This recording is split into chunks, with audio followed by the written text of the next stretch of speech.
Okay, thank you, members. So we are now live, and welcome everybody back from the Christmas break, and Matthew and John have joined with us for the benefit of the meeting. So I can refer members to the draft minutes of the meeting held on the 25th of November, which are at page 13 of the meeting pack.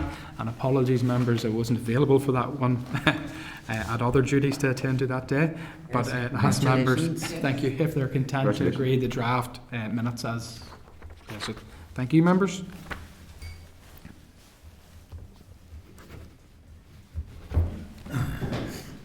Okay, we'll move to the next item, which is agenda item number 5, which is matters arising. Review on the Assembly Committee engagement on cross-cutting executive strategies and the review into the development of a formal process and guidance on the handling of Westminster SIs, which include a role for the Assembly. Refer members to the memo at page 20 of your pack and invite the Senior Assistant Clerk Ashley to speak to this agenda item. Okay. Thanks, Chair. There's a lot of detail in the paper under matters arising, but I appreciate that the agenda is quite pressured today, so I'll try to keep this brief. It's just to allow things to continue in the background with the other two reviews. So just to note that there will be a review of evidence papers for both reviews to be presented to the committee at a future meeting. The minute all of the meeting slots up until summer recess are being prioritised in relation to the oral evidence sessions on the review into Assembly and Executive Reform, but we will try and link the other reviews in where we can, where there are gaps. But to allow us to continue to work in the background, we're seeking the committee's agreement, Chair, to encourage wider engagement on the review of Assembly Committee engagement on cross-cutting executive strategies. We've only had one response from the community and voluntary sector, none from the private sector, none from local government. So with the committee's agreement, we could informally go out to some of those sectors and try to encourage engagement either through written or oral evidence. And then also we were seeking the committee's agreement to commission further research from RAISE on the Westminster SIs review.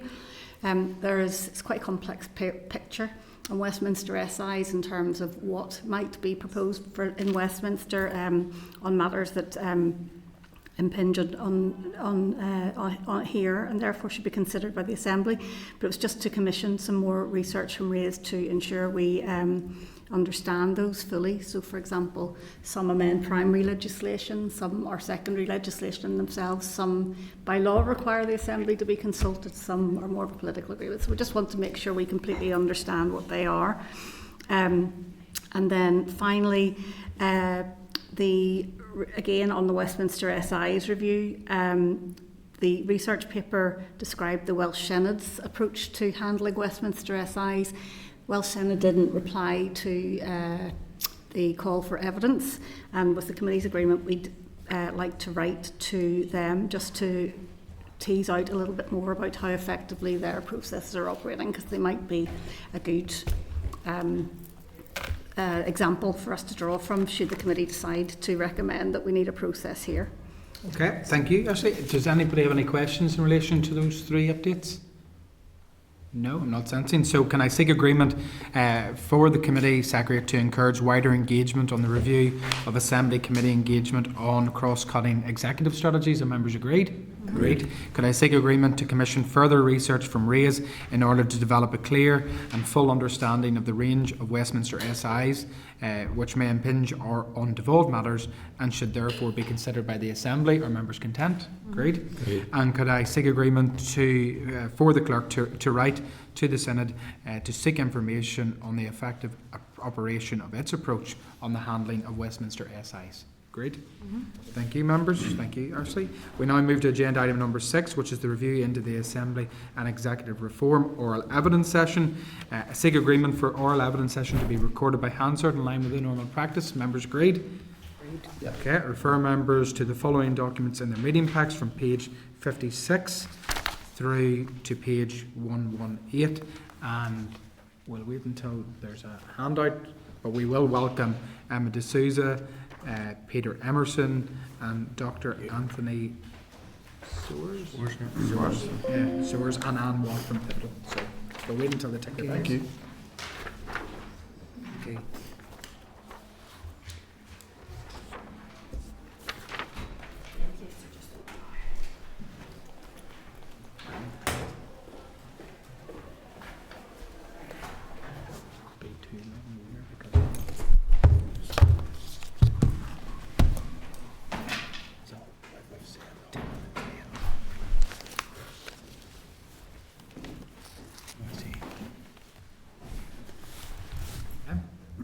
You're all very welcome. I'll give you a bit of time to sit down. Peter, you've brought a lot of reading with you to the committee. Yeah. Well, firstly, can I welcome you all to this morning's committee? And I'm just going to do the introductions just for the sake of the record. So we have Emma DeSouza, founder of Deliberative Democracy Platform, Peter Emerson, the Borda Institute. We have Dr. Anthony Soares, the Centre for Cross-Border Cooperation, and we have Anne Watt from Pivotal. You're all very welcome to committee today. We are under a bit of time pressures this morning given the Assembly business, so I would ask that we have stated no more than 10 minutes, but on the shorter end would be better for us in terms of, because we have a considerable number of witnesses, to allow times for questioning. So I would invite each witness, starting with Anne Watt from Pivotal, to each make a short opening address, and then we will go to questions. So over to you, Anne. Thank you, Chair, and thank you to the committee for the invitation. I'm pleased to be here today. So these are important issues about potential reforms to the Executive and Assembly, and we welcome the committee's work in this area. I think the main arguments for reform are set out really well in the UCL Constitution Unit paper, and I know you had evidence from them a few months ago, so we would definitely support and commend that paper as a comprehensive presentation of the different options and the consideration of the possibilities. So Pivotal is an independent think tank, and our main interest is improving policy making in Northern Ireland, and I suppose we therefore see this question about reform very much through the lens of, would this help improve policy decision making in Northern Ireland? We have not at Pivotal done any detailed work about potential reforms. We've done a lot of reports that hopefully you've seen, but they've been much more about public finance issues and public service delivery issues. We haven't looked in detail at reforms or the pros and cons of potential changes, but we recognise this is a really important issue, and it's a high priority for many people in Northern Ireland and for certain political parties. So it's on that basis that we responded to the inquiry's request for evidence. So I think to start off, the big question, should the institutions be reformed? I think there are three significant reasons to consider reform, and they are well set out in the UCL paper. So the first big reason to consider reform is the frequent collapse of the institutions. I think the institutions have been not in place for around about certainly 38-39% of the time since devolution in 1999. So that's the first big reason, the frequent collapse of the institutions under the current arrangements. And then connected to that, the failure of the institutions to provide stable and effective government for Northern Ireland. Stable government is the foundation of good government, and without a doubt, frequent collapses of the institutions have impacted on the quality of decision making. And our assessment would be that the threat of collapse is also has a big impact. So if the institutions are unstable, even if they're there or they're fragile, then difficult issues are not grasped properly because there's little time or energy or bandwidth to take on the depth of debate and scrutiny needed. And then the third reason to consider reforms, I think, is the failure of the current system to give the votes of MLAs who designate as other the same value as those who designate as unionist and nationalist, and that's increasingly relevant given the recent growth in the number of other MLAs. So Pivotal would very much agree that these three big reasons for reform are all strong and valid. However, we would question whether there are currently options for reform that would have the level of cross-community support needed to be viable. So the case for reform is strong, but is there the widespread support for particular reforms? And we would argue that it is very important that there is cross-community support for any changes that are made. So To take a slight sidestep from the question, we would say that the institutions can work when there is sufficient political commitment to them. So there are examples of periods where the institutions have worked reasonably well, and I would highlight the 2007 to 11 period under First and Deputy First Ministers Paisley and McGuinness, and then Robinson and McGuinness. And key to that effective working during that period was strong leadership, good relationship and trust between the First and Deputy First Ministers, and a clear commitment to sustaining the institutions and to delivering improved public services. So that strong leadership, trust and relationship were extremely important to making the institutions work well during that period. So there may be, and we would suggest we should think perhaps more about making the current systems work better, focus efforts on behaviours and cultures and ways of working, rather than necessarily reforming them. But we accept that the practical reality is that the more successful periods have been infrequent and short-lived in the 26 years since devolution. And without a doubt, we do need to find ways to make the institutions work better. And I would say we need to return to the spirit of leadership and compromise that underpinned the Good Friday Agreement and all the negotiations and compromises that happened then. So just a few more comments and then I will stop. I would say, in terms of thinking about removing the veto, and I know that's obviously right at the centre of what you're thinking about in the committee and right at the centre of the discussion. I would say, and I know others will disagree with this, that removing the veto should be approached with caution. It feels to me like the settlement that we have, the institutions that we have, are the result of a very careful and balanced negotiation at the time of the Good Friday Agreement, which was then endorsed in a referendum. And there have been changes made since then, but the principle of power sharing involving both the largest parties from the two major designations is a fundamental tenet which we should be very careful about removing. And I know others will disagree with that view. It seems to me also, in practical terms, very unlikely that either of the two largest parties would agree to a change that removed their veto, which would severely limit the legitimacy and stability of any new arrangements made on that basis. And it also seems, in practical terms to me, unlikely that a smaller party would agree to be part of an executive where the larger party of the same designation had decided not to participate, which would in practice mean it would not be possible to form a cross-community executive. So those are some notes of caution, I think, about removing the veto. I think just a final couple of comments. I think we would strongly advocate for any reforms to be reached by consensus, and this inquiry that you're doing and all the conversation around it is therefore very, very important. Any reforms have to be reached by consensus and have wide acceptance across all Northern Ireland's parties. So I think this discussion is helpful and the conversation needs to develop, and we are very happy to form a part of that. My conclusion, I suppose, is that institutional changes may be less important than changes to culture and attitudes and ways of working. So we've looked a lot at how the Assembly and the Executive work here, particularly how government functions here. So Pivotal's done a lot of reviews and studies of how the Executive works.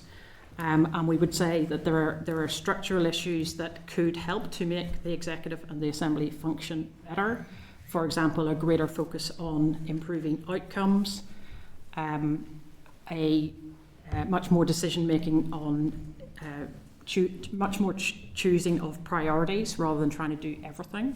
So more prioritisation between different options, encouragement of joint working across departments, and taking on some of the really difficult longer-term decisions, which unfortunately are often not addressed and are kicked down the road to be looked at in future, and then maybe we never actually get to them. So on balance, our conclusion, Pivotal's conclusion at present, is that time and energy could be spent and would be well spent making the existing institutions work better, and I think there are ways of changes to behaviours and ways of working that could help to do that, rather than embarking on reform which might not have widespread support. Thank you. Thank you, Anne. We'll go to Emma, please. Thank you very much, Chair and the committee. It's lovely to be here with you this morning. I welcome the opportunity to engage on this topic. I would like to echo in opening some of the remarks made by Anne Watt at Pivotal in terms of the effectiveness and stability of the political institutions. On a personal note, I live in Fermanagh in a rural community, and of course when you live in a rural community like Fermanagh, issues around infrastructure investment are particularly pressing, where you have entire communities that are suffering from a lack of investment in infrastructure supports and access to public services. So it's always pressing in my mind about the effectiveness of political institutions. I think for me, coming at this from the lens of positive versus negative peace is important, because we're a post-conflict society, and of course the strength of our peace process is reinforced by the strength of our political institutions. One of the first and most important pillars of the concept of positive peace is effective, stable political institutions. And it would be hard to say that's what we have here in Northern Ireland. Certainly it's great to have this committee and the institutions up and running presently, but we don't have a very good history when it comes to staying up and running, do we now? I think where I can probably bring the most value here to this morning would be to look at the concept of citizens' assemblies and their use for being able to address particularly knotty issues. As Anne has noted, there's concern about trying to find consensus around any kind of recommendations or changes to how the political institutions work. And my work within the Civic initiative would really reinforce the importance and effectiveness of using the public to be able to find consensus for difficult political decisions through the use of a citizens' assembly structure. We actioned a citizens' assembly here in Northern Ireland, although we called it a citizens' forum, just always trying to find language in Northern Ireland that's less politicised. So we ran one last year around the topic of housing. This citizens' assembly involved 87 citizens selected across Northern Ireland through a postal lottery system, actioned by a third-party recruitment called Sortition Foundation, which is a UK-based NGO, gold standard for recruitment of citizens in these kinds of processes. The gathering was 87 citizens who met across 3 days. They heard evidence from 18 experts across a range of issues related to housing. That's a lot of information to take in for the general public, and I have to say, as someone who led that citizens' assembly, it was incredible for me to witness firsthand just how much capacity people have to be able to engage in really complex and challenging policy issues. They brought together and voted on over 60 policy recommendations, 38 of which passed by a consensus of 80% plus. Now, the relevance of this structure is particularly pressing for this committee because the recommendation that got the highest votes was 94% in support of reforming the political institutions. And that wasn't about housing. But it was, of course, relevant to the citizens taking part in that process. Because, of course, effective issues around housing, public services, they're impacted by what's happening here at Stormont. And the citizens who took part in that process were able to recognise that. So a citizens' assembly structure can be very effective at being able to find policy recommendations and solutions. Another good example that would be of relevance is the fact that we know in Northern Ireland issues like water charges and revenue raising is particularly difficult to find consensus or support for. In the Civic Initiative Citizens Forum on Housing, over 60% of the people who took part voted for water charges. That's very different from what you get from a public polling. Now, the reason that they voted for that was because they were given the information as to why this might be something that's necessary to happen. So my evidence to you here this morning, my statement this morning, is to reinforce the fact that using citizens to be able to engage in policy issues is a really effective way to be able to find solutions and consensus. Yes, you might only be talking about bringing together 100 citizens to engage on an issue, but it also sends a wider message to society that their inclusion, their views matter to the political institutions. Citizens' assemblies are being increasingly used by governments around the world. They are being recognised as something that's really an effective tool in policy and decision making. And I think it would be very beneficial, in particular for this committee and for the political institutions, to be able to work with that, because you're dealing with a very complex range of options. Removing designations, moving towards the idea of mandatory coalition to a voluntary coalition. These are going to be very difficult to address. But if you put this into a space like a citizens' assembly or a civic forum of some kind, you will be able to find some kind of solution that has buy-in from wider communities. And I think with that, I'll just close it there because I want to give lots of space for questions. Thank you very much, Emma. I'll now move to Peter. Thank you very much, and thank you for today's invitation. And as my presentation will make clear, my thanks must also go to the late Professor Elizabeth Meehan of Queen's and the late Dr. John Robb of the New Ireland Group. I will, of course, mention my first submission, hereinafter called the reference, but today confine myself almost entirely to decision-making. But I start with a few definitions and observations, and they're lettered, so I'm going to jump over some of my presentation because of time. And if you look at the second of your PowerPoint slides, the modified border count or border preferendum, it dates from 1770, is a points procedure. It's multi-optional. Preferential ballots are mainly for decision-making, and a voter's first preference gets M points, their second preference gets M-1, and so on.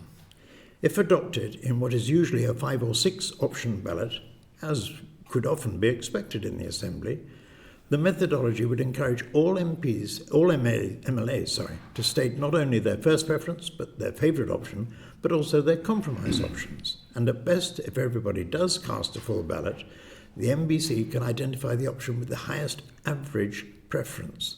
The vote is inclusive, literally, and ideal for any power-sharing structure. It requires no designations. It disallows any vetoes.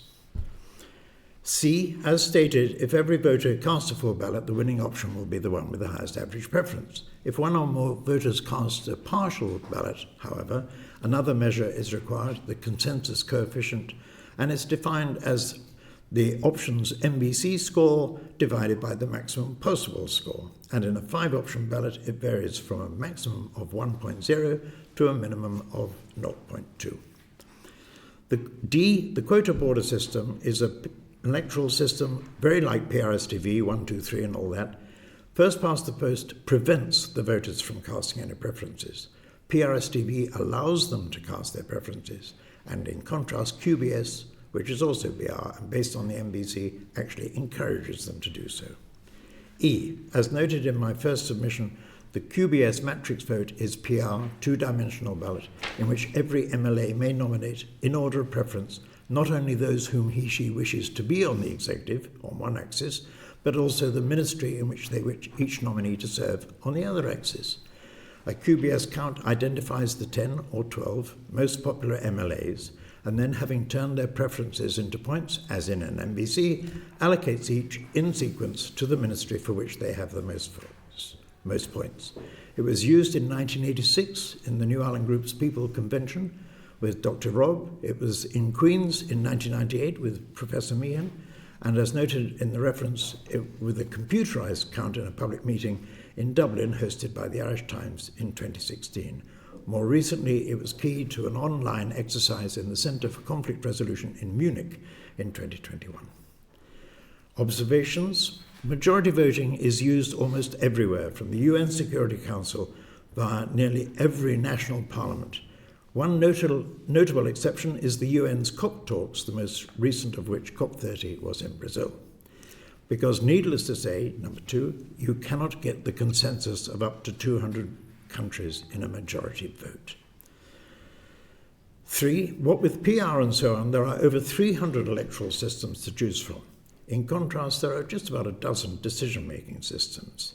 Yet many politicians and umpteen political scientists, and even those running citizens' assemblies, seldom consider the suitability of multi-option decision-making.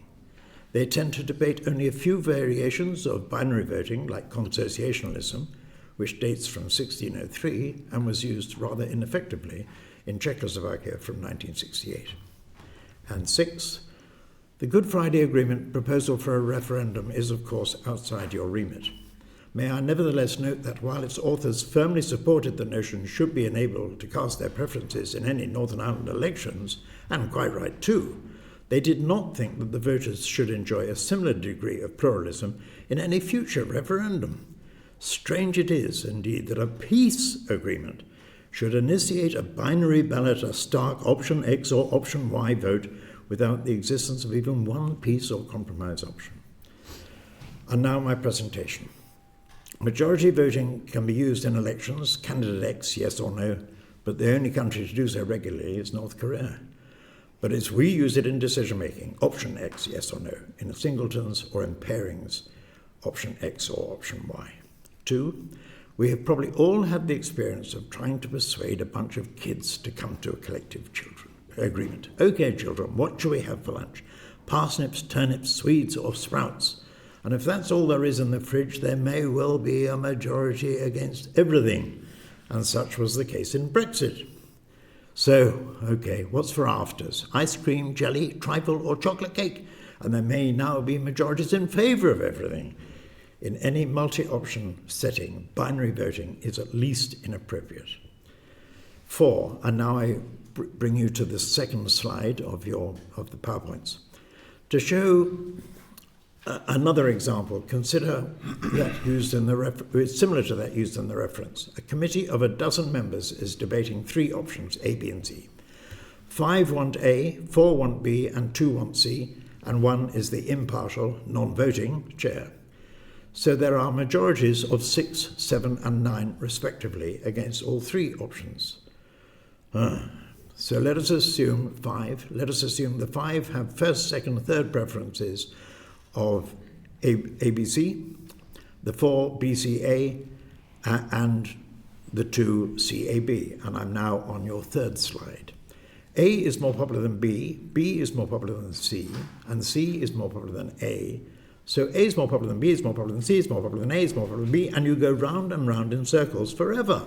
And it's Le Marquis de Condorcet's famous paradox of binary voting. This means that by resolving any 3-option conundrum with binary voting, i.e. with 2 ballots, the chair of any meeting can get whatever outcome she wants. And if it's A versus B and then versus C, the answer is C. If it's B versus C and then versus A, the answer is A. And A versus C versus B, and the answer is B. 6, to take a very simple example, another one, a dispute on the colour of the front door could be reduced to 3 options as follows. Let the door be painted amber, option A.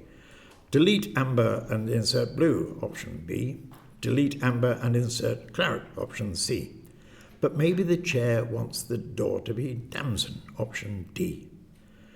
If the 5 have preferences, and we're now on the 4th PowerPoint slide, if the 5 have preferences ABCD, the 4 prefer BCDA, and the couple prefer CDAB, then D is not very popular at all. Furthermore, everybody, all 11 of them, prefer C to D. The chair can nevertheless lay down the following order of voting. B versus C versus A versus D, which is B versus A versus D, which is A versus D, and the answer is D. In a nutshell, majority voting is manipulable and should rarely be used in politics, especially on any topic which is controversial. So now preferential voting. And in any dispute, let every option be on the table. So in the assembly or whatever, in the above example, A, B, C, and maybe D, and let every option be debated in turn, and if suggestions are made, the said option may be changed or even composited, but only if the original proposers agree. We're talking about inclusive decision-making. Then when all is said and done, but nothing yet done, the chair may ask everybody for their preferences. And if they do an MBC ballot, then taking the options that we have already, then the answer is option B on a score of 33, and option D gets only 9. It is indeed the most unpopular option. So, paragraph 3, and if we use this consensus coefficient as a measure, then the maximum possible score in a 5-option ballot, if with all 90 MLAs voting, would be 90 times 5 is 450 points. That would be all the first preferences. If they only give all the 5th preferences, then it's the minimum score, which is 90. So the average, the mean score, is 270. And it might be a mixture of 2nd and 4th preferences or whatever. 4, the chances of all 5 options getting the mean are probably 0. Something or things will always be above the mean and some below.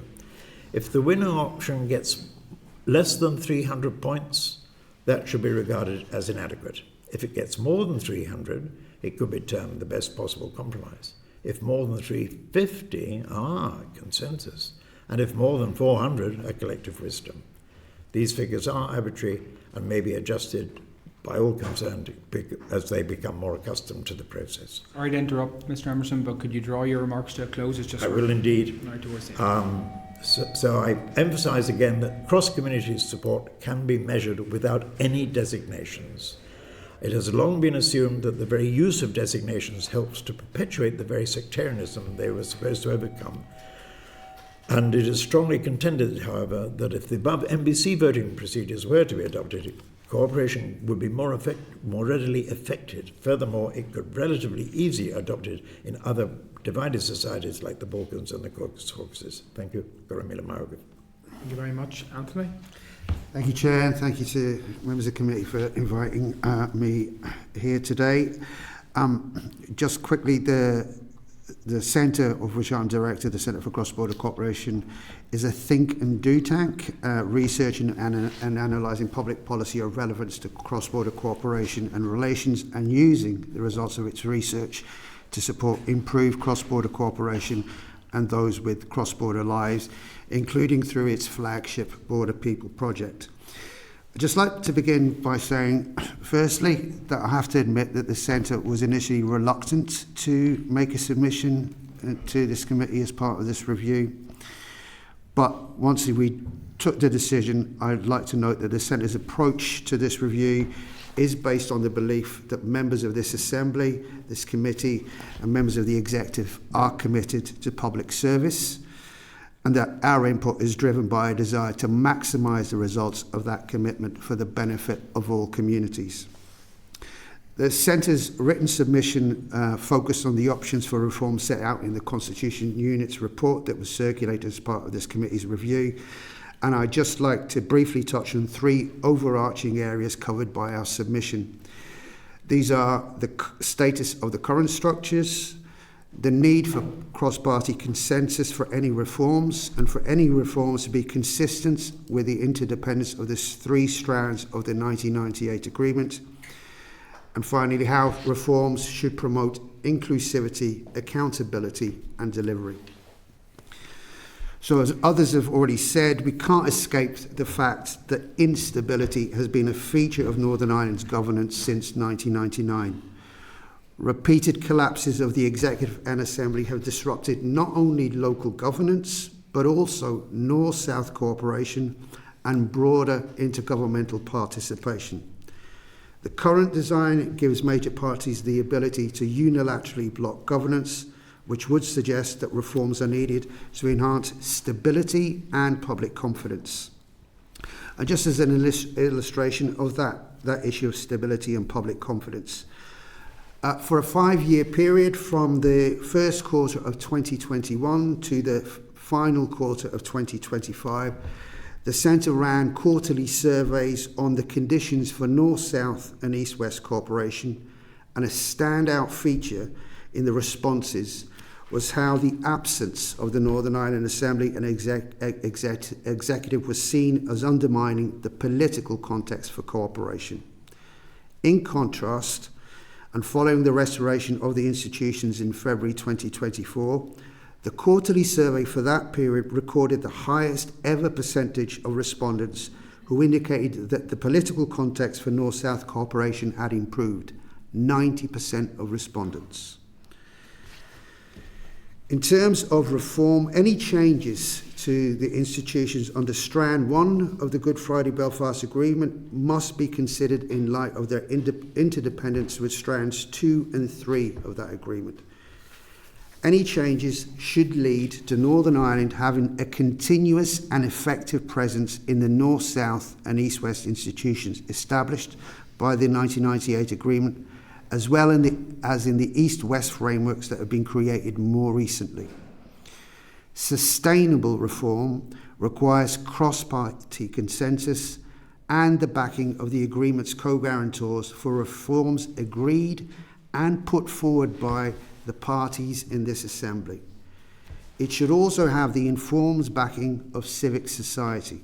And here I'd just like to note the First and Deputy First Minister's written ministerial statement of 4th of July 2025 on reconstitution of the Civic Forum. Essentially, institutional design alone can't ensure functionality and delivery of outcomes without clear political commitment from all sides. In terms of potential reforms, in order to achieve greater inclusivity, accountability, and improved delivery, the Centre supports the exploration of a number of specific reforms. We begin with restoring the pre-St Andrews nomination process for First and Deputy First Minister, with consideration being given to the posts being renamed as Joint First Ministers, and that their election could be by either a 2/3 majority or a reformed cross-community threshold. And these roles would then be credited to the relevant parties before the D'Hondt formula was applied for the allocation of the other ministerial roles during the formation of the executive. Other reform to be considered is the introduction of weighted or reformed cross-community voting thresholds to better represent those beyond the nationalist-unionist binary. For parallel consent, the threshold could be either a majority of MLAs present and voting that included all three designations, unionist, nationalist and other, or a weighted consent where the threshold could be a 60% of majority of MLAs present and voting that included 20% designated unionist, 20% designated nationalist and 20% designated other. The other reform would be around developing a robust programme for government with measurable targets and cross-departmental accountability. Agreeing a blueprint for government with specific and realistic objectives, measurable targets aligned with budget allocations and adhering to it across an Assembly mandate would make a significant contribution to delivering effective governance for citizens. Improving Northern Ireland's social, economic and environmental health can't be achieved without cooperation between departments and executive ministers, as all three facets are interdependent and solutions to each one can't be found within a single department. Therefore, either the programme for government itself or an action plan that quickly follows it should clearly set out not only which outcomes each executive minister will have responsibility and be accountable for that are unique to their department, but also those that are cross-cutting and to which their department will be contributing to. Assembly committees should also scrutinise not only how the department and the executive minister they have oversight of are performing in terms of outcomes that are unique to that department, but also their performance in contributing to cross-cutting outcomes. And there are examples of committees that have that kind of cross-cutting or that thematic structure. Moreover, either the First and Deputy First Minister or Joint First Ministers or another executive minister must be clearly made responsible and accountable for the achievement of cross-cutting outcomes. Finally, limiting the use of petitions of concern and ensuring transparency in executive meetings. Equivalent limitations to the use of the petition of concern introduced in the Assembly should be introduced into the operation of the executive, and the vote it triggers should either be on a weighted majority threshold or on the basis of a reformed cross-community vote. Additionally, the First Minister and Deputy First Minister or Joint First Ministers must rigorously abide by the Convention that when requested by three ministers, an item cannot be excluded from the agenda for more than 3 executive meetings. Now, these proposals aim to foster effective delivery, collective responsibility, and inclusive representation.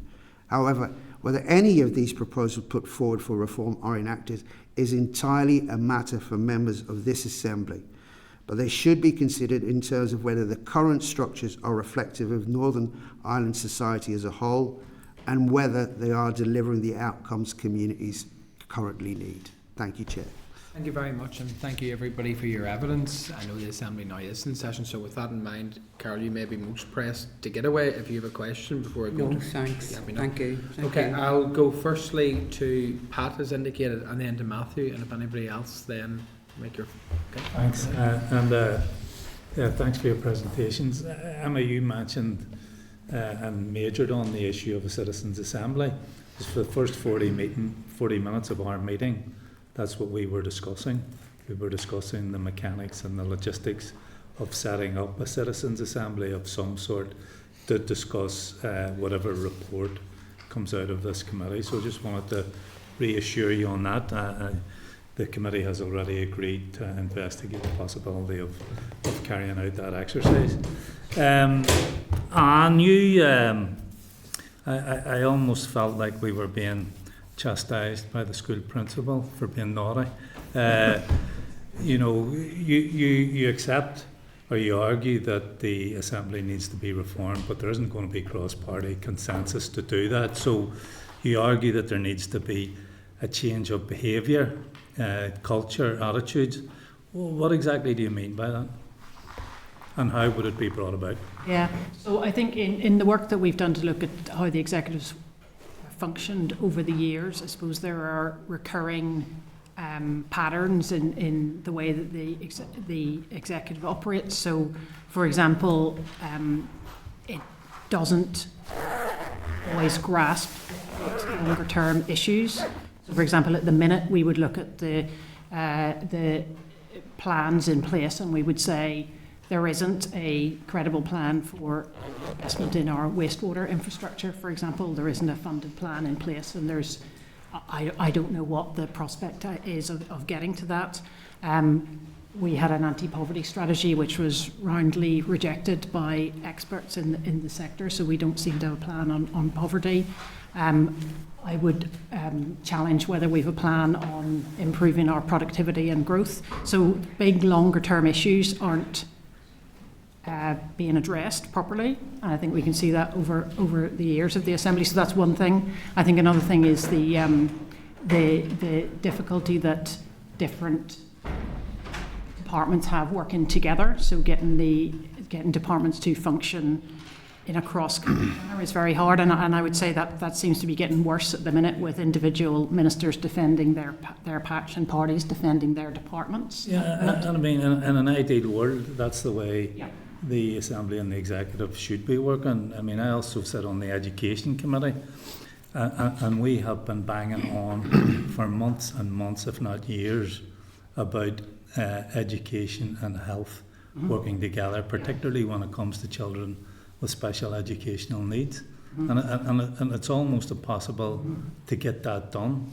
And it's simply a case of two ministers sitting down together and working out how they can work collaboratively, and it's difficult to do. You know, you rhyme off a whole range of issues there. You know, an anti-poverty strategy that was widely criticised by the people who work in the sector. It was also criticised by most of the parties in here. And so you're not telling us anything we know. What I'm asking you is, you know, reform's out of the question from your point of view, but you want a change of behaviour and attitudes. I'm asking you, how do we do that? I think the routes that you can use towards that are, first of all, an agreed programme for government, which has proper targets in it, reporting on it, scrutiny and accountability. So, but again, we've moved towards that. So there is a programme for government in place. You know, you're telling us we want utopia. I know that. That's what I want too. I'm asking you, how do we get it?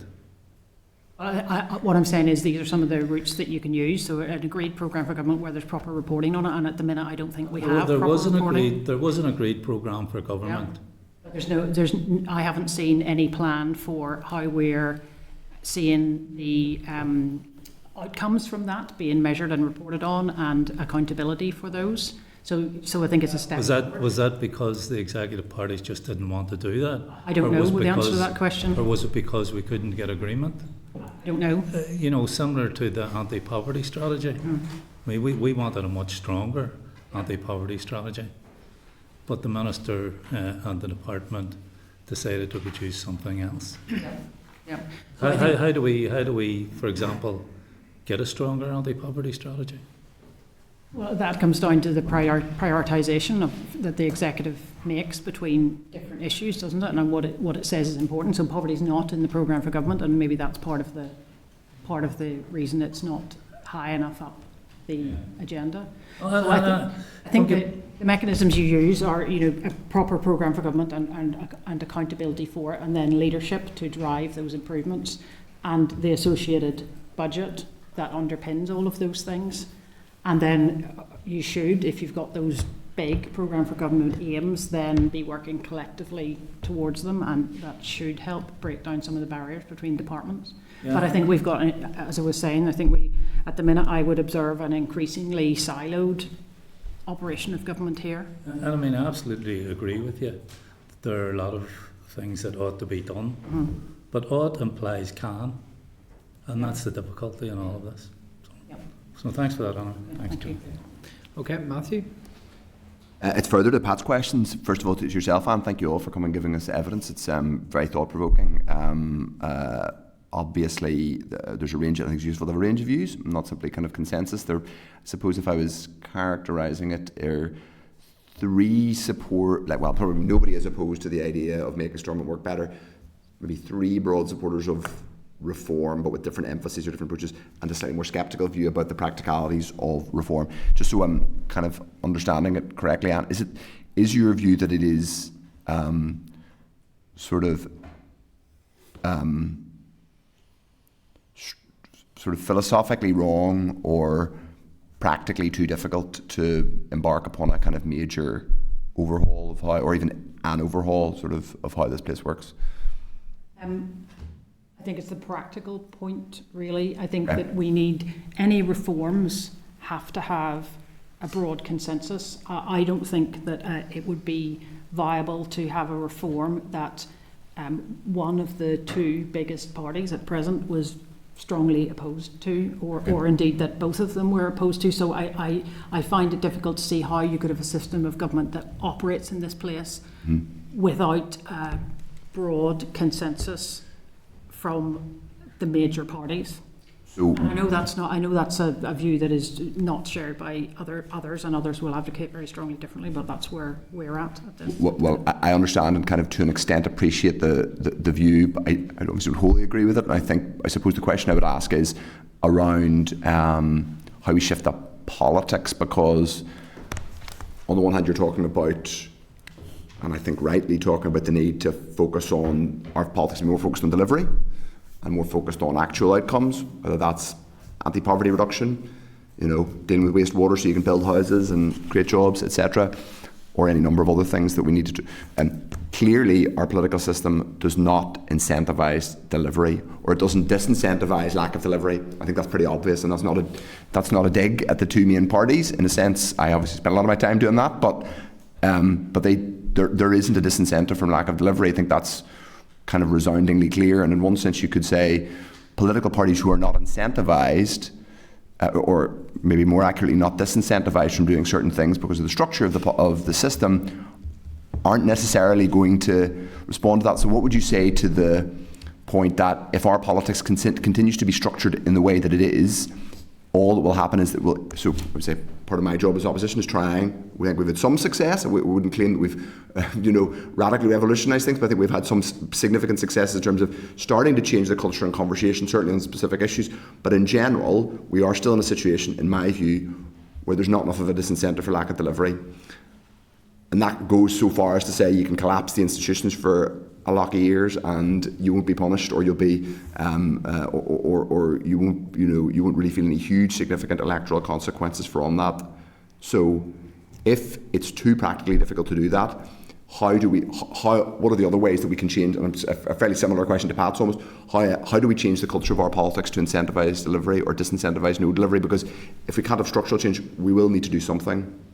I suppose I would say we're trying to do our bit in opposition, but I'm not sure. We clearly need to change something in terms of the culture, and if the structures can't change, what would be your view on how we do that? Yeah, I think on the first point about my position on whether reforms are possible, I would say it's a developing issue, and so I haven't got a hard and fast view about this. So I'm absolutely listening to the conversation going on here and in other places, and I think that is important and to be encouraged, and that's why what this committee is doing is important. I think focusing more on the issues that focusing more on the day-to-day issues that matter to people. It seems to me that's absolutely what government should be doing, and so we need to be having much more of a conversation about, you know, what is being delivered, how are we reporting to the public, you know, on the programme for government and indeed on other areas which have been achieved or not achieved. How are we spending the money in the budget? So I think we need. You're back to the structures, I suppose, of having a delivery programme, you know, having a programme for government that's taken seriously, where there is proper accountability for it, and I don't see that at present.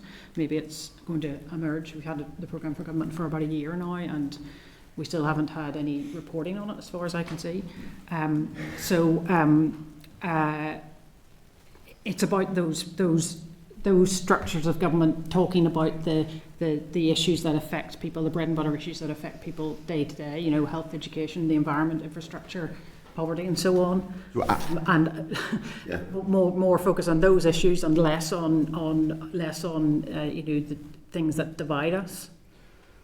I suppose I would say, in the sense of a particular insight into that, given that a lot of my job is trying to get the public and the media to focus on the day-to-day and delivery or lack of delivery, and it's a battle, to be honest. And I would say that changing some of the structures. Just one quick point, and then I want to move on to ask a couple of the others to bring in. Do you think that, for example, changing how we putting in some mandated reporting for the Fiscal Council to do, for example, or in terms of how? So I put down an amendment on a budget alignment to the programme for government. Is that kind of thing useful as an interim measure to improve? Yeah, I mean, I'm a big supporter of the Fiscal Council's work, because I think it's provided independent scrutiny and analysis and data and reporting, and I think that's been extremely valuable in the last few years. And so I haven't thought about this in detail, but it would seem to me building on their role for them to report on, you know, what the executive is achieving would be a completely sensible thing to do.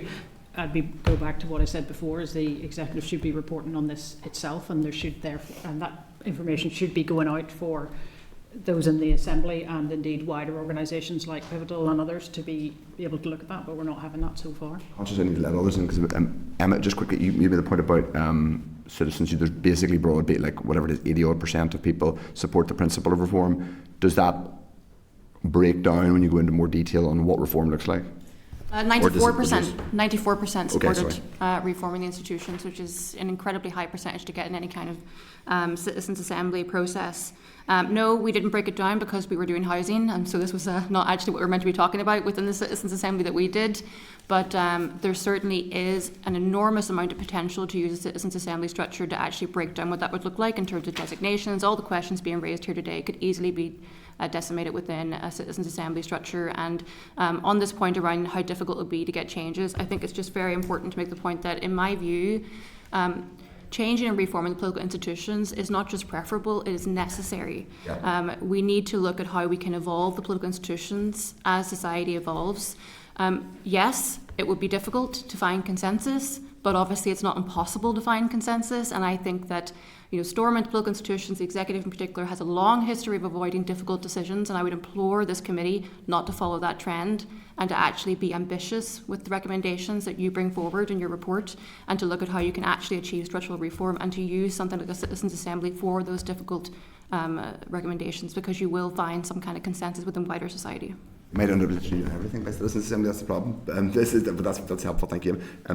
Anthony, just on the point about the cross-border, obviously your entities, you say, looked at, and thank you for participating, because I think it is really important, and sometimes the reform of Strand 2 and improving how Strand 2 works is sometimes missed, and we just focus on Strand 1, and I would say that the dysfunctionality of Strand 2, for example, the DUP walking away from not making Strand 2 work for years, even when Strand 1 was working, was a symptom of a deep problem in our politics. So in terms of just some clarifying, in terms of are there straightforward things you think we could use to make Strand 2 work better? For example, the so-called chaperone minister. Do you think we could get rid of that? I would certainly encourage considering that, yeah. But I will go back to the fundamentals. It's not just about the function. Strand 2 cannot function to its maximum potential unless Strand 1 is functioning to its maximum potential. What we want to see is a strong presence from a Northern Ireland executive and from ministers within the Strand 2 institutions. So that's what we're looking for. We want to see, and not just the Strand 2 institutions, Strand 3 as well, seeing that an agreed position within Strands 2 and Strand 3 and Northern Ireland, the Assembly, the executive, driving that agenda forward, that we can see some genuine leadership from the executive and from ministers here. Not to say that there isn't already within Strand 2 cooperation within the North-South Ministerial Council, and indeed even cooperation between departments north and south outside of the structures of the North-South Ministerial Council, but we want to see more. There's enormous potential. Which almost proves that it isn't working as it should, because lots of it's happening out with, and it seems to be more effective and dynamic when it doesn't happen under the auspices of Strand 2. It's a shame. I'll put it a different way. It's doing more. It's not that it's not functioning. We can always do. We're always looking to improve things. That's and looking for to improve things in order to improve outcomes for people, whether it's within just Northern Ireland itself or the island of Ireland through Strand 2 or across these islands through Strand 3. It's always looking to improve outcomes. That's what we're looking for. Thank you, Matthew. You've all pointed very fairly to some of the criticisms of government here and how it's operated over this past period, particularly from its initial restoration in 2007, but even before that. And Anne, I listened carefully to what you said, and I was encouraged because I thought it brought a bit of reality to it as well. Whilst we know there's problems, we also accept that it won't be a utopia. It's not a perfect form of government. It's not designed to be. It's not how you would go about it if you were starting things from scratch and you had consensus.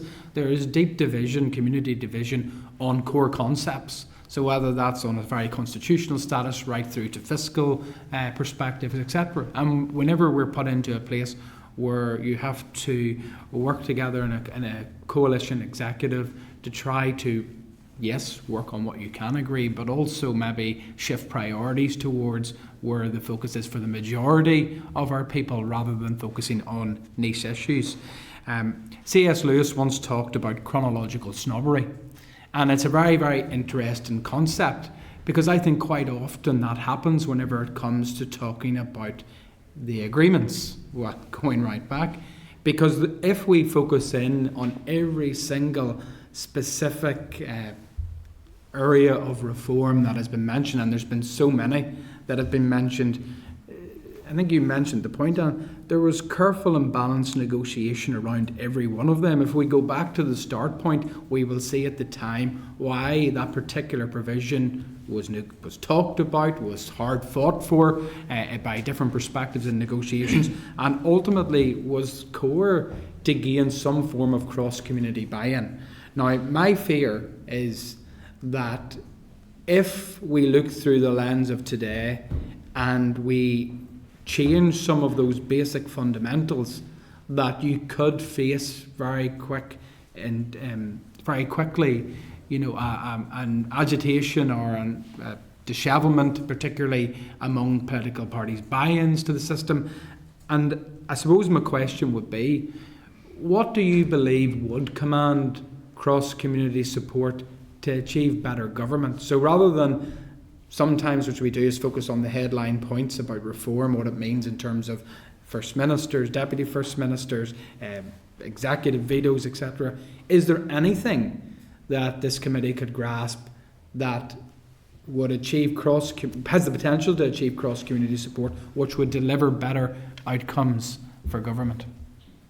Yeah, I'm sorry for the long prelude, but that's just fine.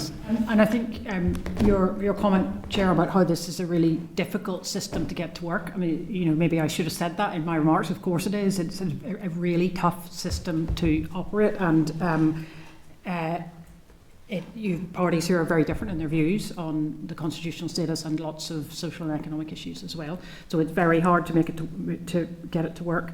And so therefore, it is a work in progress. I suppose I would say there must be there must be an opportunity to find the common issues that we all want to improve.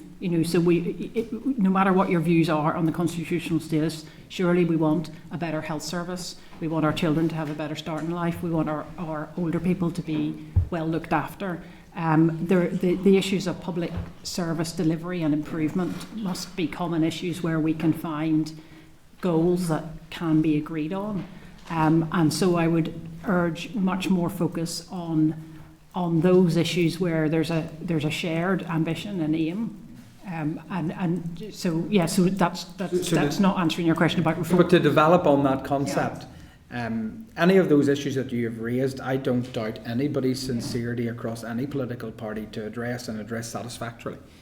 I suppose probably what I'm trying to focus on, that's going to the heart of reform of public services, right? Mm-hmm. So is there a way in which you can incorporate reform that allows that to happen, rather than pivot to these very much headline issues in reform, which we know are not going to gather cross-community consent? Is there a way? Is there a low-hanging part of reform that you would suggest that there could be cross-community buy-in? And I'm sorry for putting you on the spot. I'm just trying to develop on it. That's okay. I'm not sure I'm going to answer your question, but my sense is if there was better delivery on those public service issues that improve people's lives across the board, then I think there would be much more confidence in the institutions that we have. So better delivery that improves things for people would hugely boost confidence in government and confidence in the system. And also I think if the political focus and debate and what people see, I suppose primarily in the media, if that was much more about tackling health inequalities or improving our environment or improving our infrastructure, and less about issues that divide along the constitutional lines, I think the public would be much more confident in our politicians. So how is the time and the energy and the bandwidth used day to day? Yeah, because it's not just constitutional. I mentioned that in terms of a headline point, but I mean there's fiscal and social, as you have mentioned. So these are different dividing lines which should be debated in a proper way. How do you react to the suggestion that sometimes reform in its very essence, on the face of things, can look like it brings more accountability, but it also injects potential destabilisation, which you mentioned is one of your key parts to good government? So I'll give, for the example, the introduction of an opposition in the Assembly. Many people can view that as a very legitimate way for holding government to account, and I would agree with that concept. But there is also suggesting evidence that it may lead to destabilising impact in the wider executive and indeed the Assembly, because not everybody has a vested interest in the executive to make it work.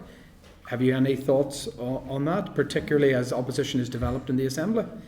He's here in the room, but don't worry, he's asked his question. The principle of proper opposition in government is a very fundamental one that we should promote and uphold here, and so I would agree with that. But do you also accept that it may well, one of the consequences may well be, I say it's a needed consequence, but it may also inject instability, because government parties may not want to make the hard decisions on certain issues for fear of being outflanked by an opposition? I think that's just government being held to account and being challenged about its decision making. I think anything that said you were watering down your opposition, I'd be very concerned about that. And I would be against it too, but one of your core points was, number one, prevent collapse.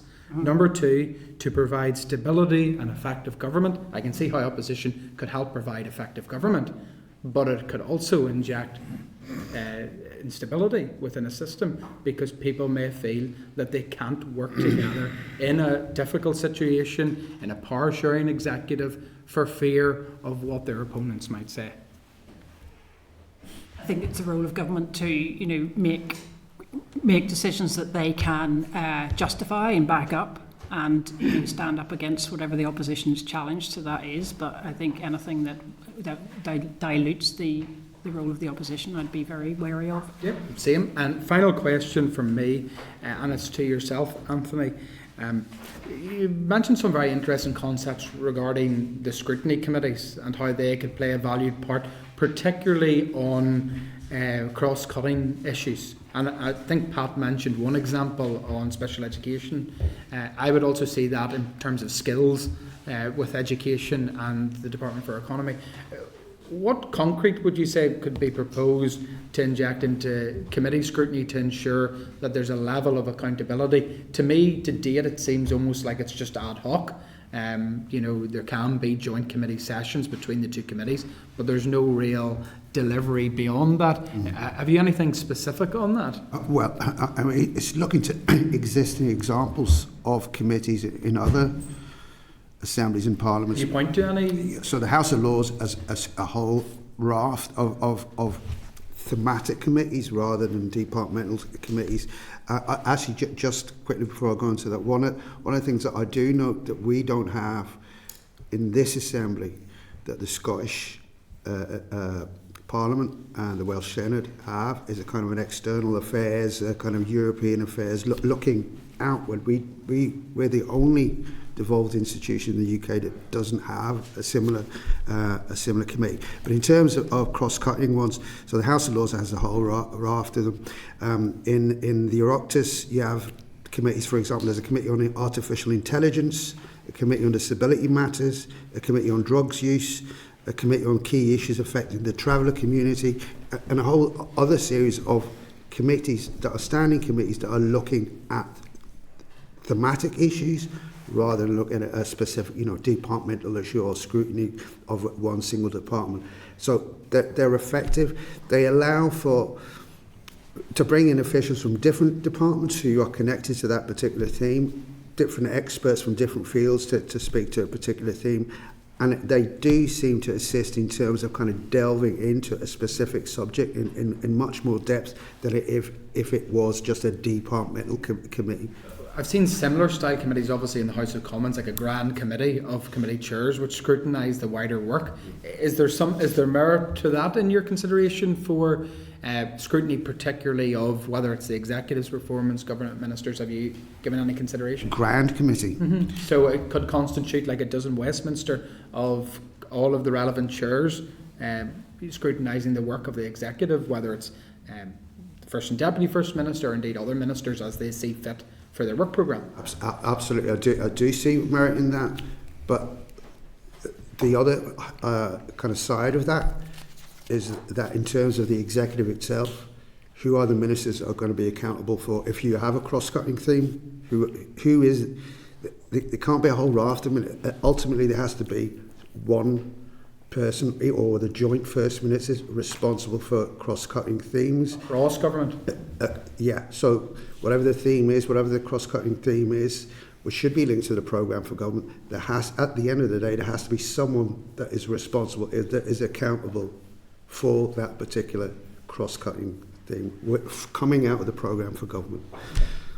Thank you. Michelle, you're next to my list. Thanks very much. Thank you everyone for the contributions. Unfortunately, Anne, I'm starting with you again. But we're not getting picked on today.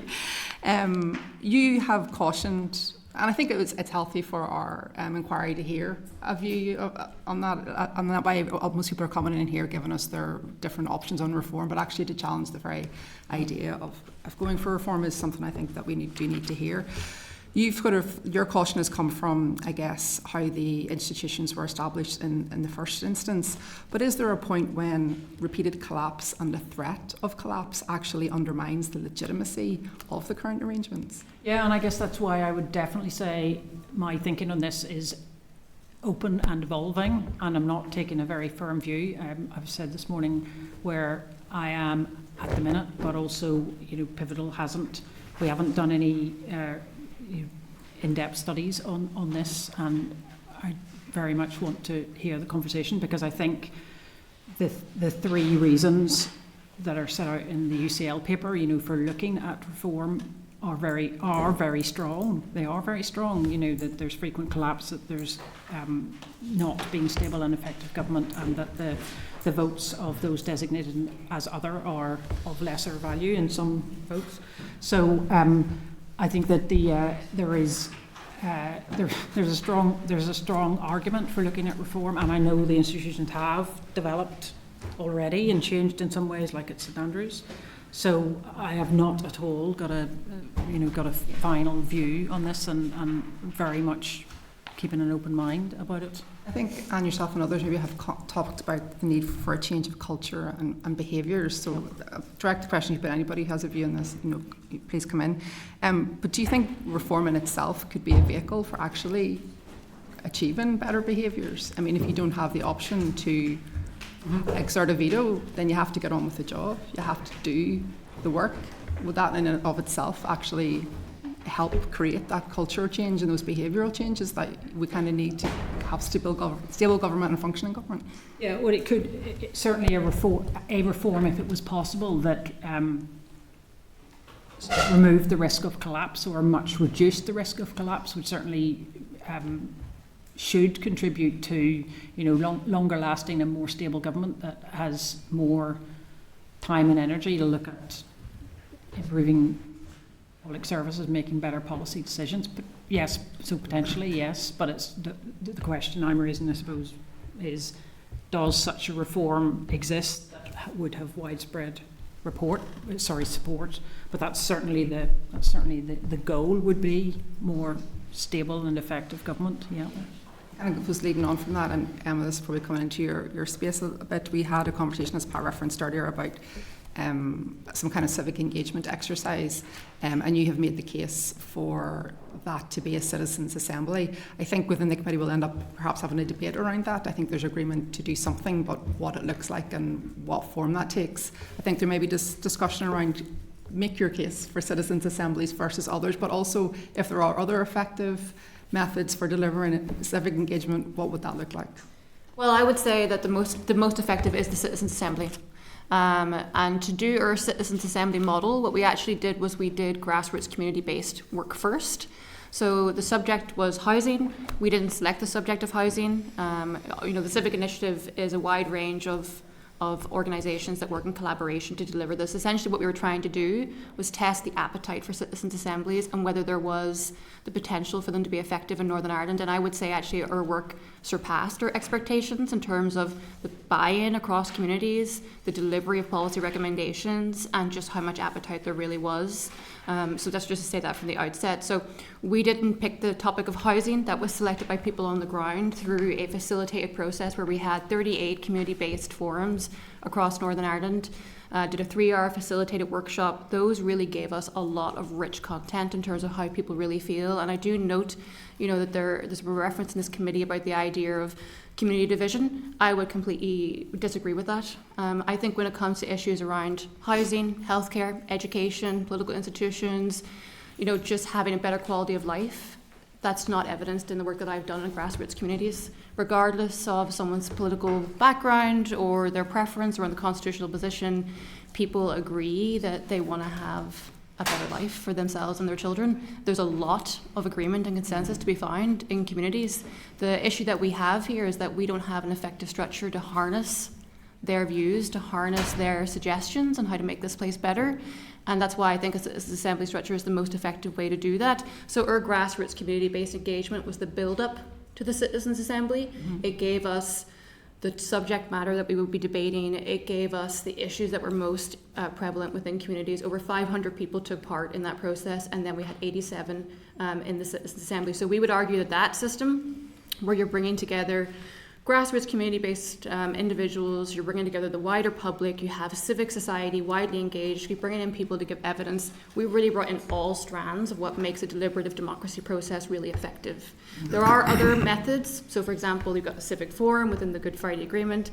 I don't agree with bringing back the Civic Forum. I think that any kind of process that prioritises the inclusion of civic society and organisations is the wrong process, because we already have access.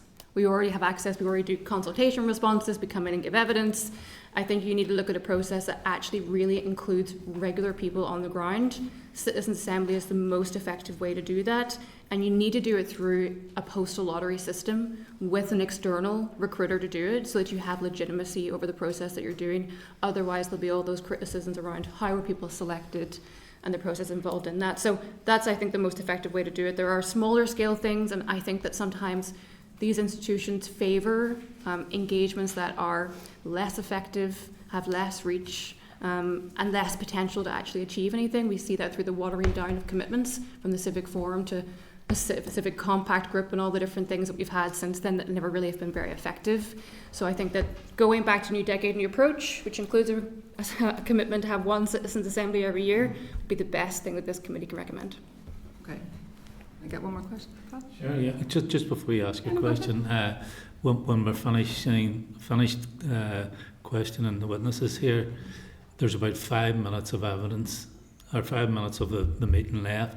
If anyone leaves, we're not going to be quorate. So we're going to be here for a short time only after Michelle finishes. Go ahead. The only question, I don't know if you have time, Plex, I know we've got a bit of pressure here. It was really just across the panel for anybody who wants to come in on it. I mean, we've heard evidence in this committee around the need to reform political institutions or they stagnate. And they have to move, I guess, with the times and how society is changing. So Northern Ireland is more pluralistic than it was when the Good Friday Agreement was signed. In terms of the concept of designations, how do you feel that that is something that needs to start being challenged in terms of being still legitimate in our government? I'm going to start on a personal. This is not me as director for the Centre for Cross-Border Cooperation. This is me as Anthony Soares. I came over here I'm a blow-in. I came over here in 1991, so however many years ago. I told you earlier I'm not good at maths. But 1991, so well before the Good Friday Agreement. And even in the run-up to the Good Friday Agreement, to the referendum, I was kind of reluctant in whether I should be taking part, because to me it was almost like a conversation, but conversation that I wasn't necessarily welcome into or couldn't see myself into, but in the end I did vote and I did get involved. And I think Northern Ireland, the island of Ireland, has changed completely in terms of you can't divide people up in the way nationalists and unionists anymore. There are many different people who are neither, who were born here and are neither, or have come here from elsewhere, have brought up their children here, who are neither. We're in a different place, I think, now. I have heard evidence sessions before that say we're not quite as far different as perhaps we might imagine.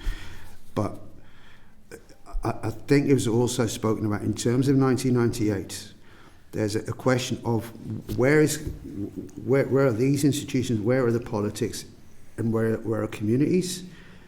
But it's also sometimes, does there need to be leadership? So it's not necessarily where communities are, but do communities need to be led to a different place as well? I mean, basically, at the end of the day is, are we satisfied with what we're producing at the moment in terms of addressing all of the issues that we currently have? Are we happy with the outcomes? And if we're not, then I think we need to change something. Okay.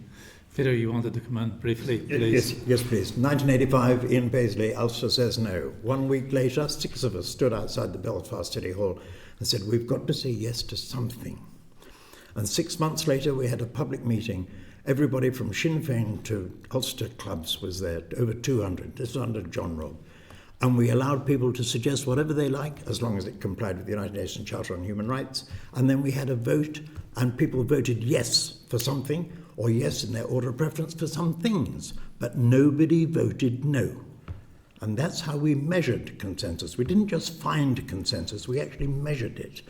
And I think you're talking about culture, and if you have majority voting, you have a culture of adversarial. And this is, George Washington spoke about it, spoke against it, and Pliny the Younger 2,000 years ago spoke against it.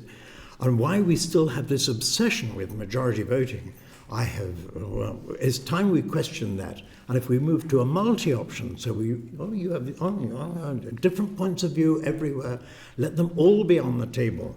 And in the Assembly, you probably have about 5 or 6 options on the table, and then you have a preference vote, and then you can find and you can measure consensus. Okay, thanks for that, and thank you all for your evidence here today. It's very informative. Thank you. Just while the witnesses are leaving, we're going to move on to the next item on the agenda. I'm going to ask the clerk to brief the committee on future meetings. Just very quickly, Chair, just looking at pages 57 to 58 of the pack. So in terms of the meetings coming up, there are research briefings on the 3rd of February, and also one of those will need to be put back potentially the 24th of February. Invitations have issued to the previous holders of offices, so Office of First and Deputy First Minister. Mark Durkin has responded to indicate that he'd be available for the evidence session on the 24th of February. There are no responses from the other remaining previous office holders, but reminders have been issued. There's also for the 24th of March a panel evidence session scheduled, and then the committee has agreed to dates up to summer recess. So the committee will need to decide if it is content to offer say 21st of April or the 12th of May as options for FM and DFM to attend an oral evidence session. And also the committee will need to decide on how it wishes to, what format it wishes to apply for the oral evidence sessions from the Assembly parties. For example, would it prefer individual sessions with each party or panel-based sessions? So there are just some decisions need to be taken, Chair. Are members content with those dates offered to Mark Durkin and the FMDFM? Agreed. There has been additional information submitted.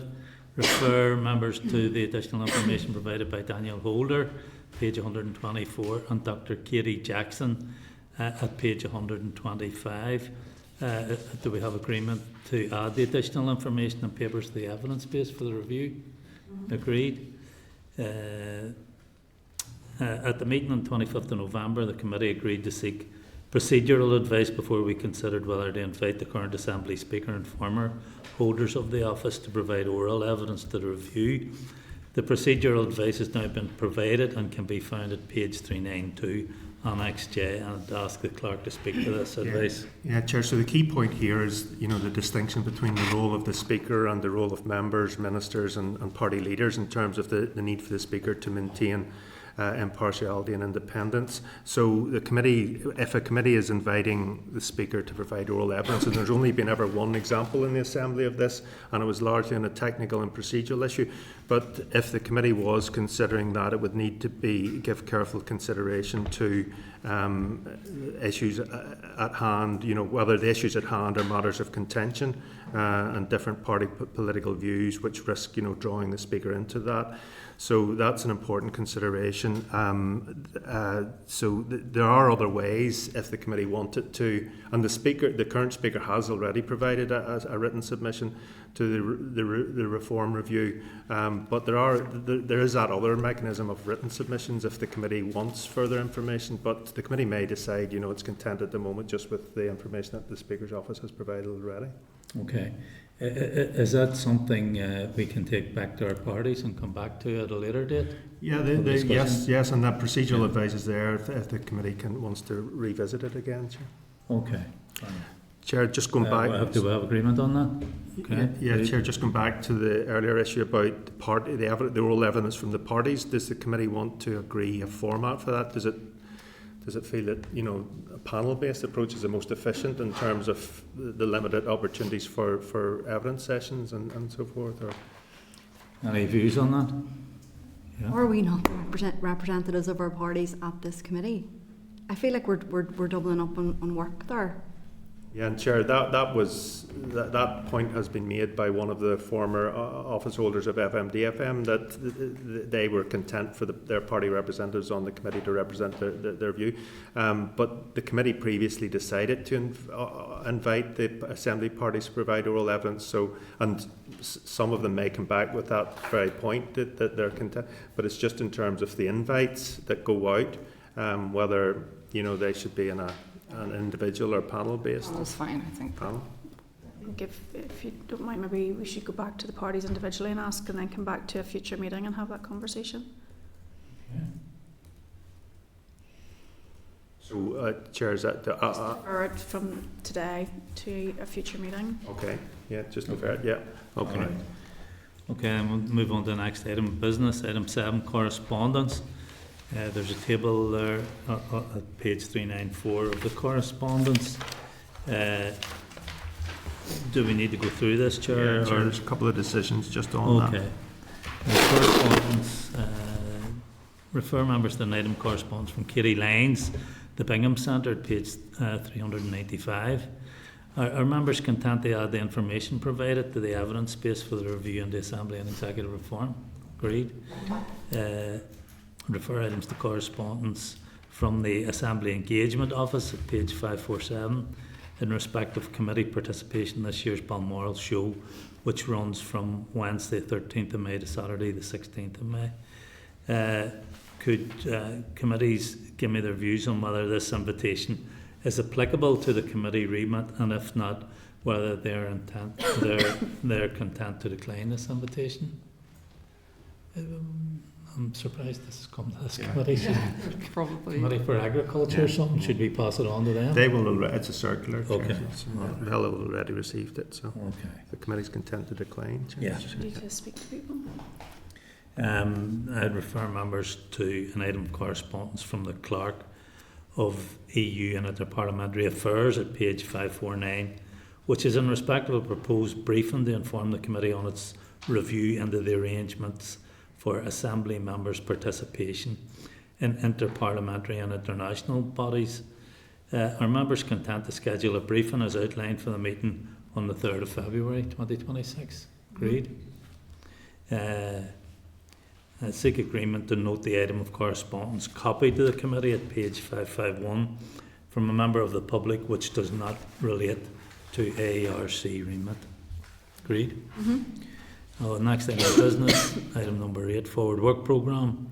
Refer members to the draft forward work programme at page 556. Are members content to note the forward work programme? Agreed. Item number 9, AOB. Anybody, any other business? No. And final item number 10, date, place and time next meeting. The next committee meeting will take place on Tuesday the 3rd of February 2026, that should be, typo there, at 9:30 a.m. in room 21. Okay, Thank you. meeting's adjourned. Thank you.